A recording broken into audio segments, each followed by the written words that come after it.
మధ్యలో ఏ జన్మలో ఏ తీరని రుణం ఉందో, మరెందుకు ఇంతలో ఈ బంధనం ఇన్నింతలు పెరిగిందో, అమాయకమైన నీ చిన్నారి నవ్వును ఏ తల్లి కందో, ఇటే నీ దారి ఉందని నిన్ను ఏ సుడిగాలి పంపిందో.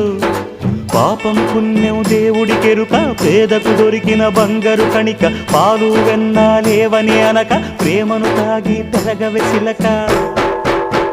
వలేసే పాడు లోకం కంటపడక ఉండు నాయనక, ఇలా నా గుండెలోనే గువ్వల కొలు ఉండిపోయింక.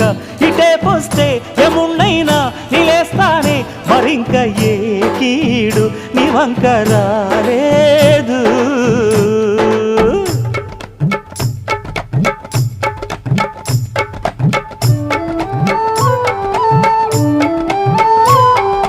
జాగోరే బేతాళా, నీ జాదు సూపెట్టాలా, కళ్ళకు చుట్టూ గంతలు గట్టు అయినా అంతా చూస్తున్నట్టు, అసలు నకిలీ కనిపెట్టాలా, దగాళ్ళు చేసే మగాను బాబుల ముసుగు లొసుగు పసిగట్టాలా. జనంలో జంటిల్ మల్లై శరవణయ్యే సిల్లర నాయాళ్ళు, సణంలో కళ్ళు మూసి జల్లగొట్టి సల్లగబోతారు. మహామహబేతాళుడికే బేజారెత్తే మాయమరాఠీలు, పరాగ్గా ఉన్నారంటే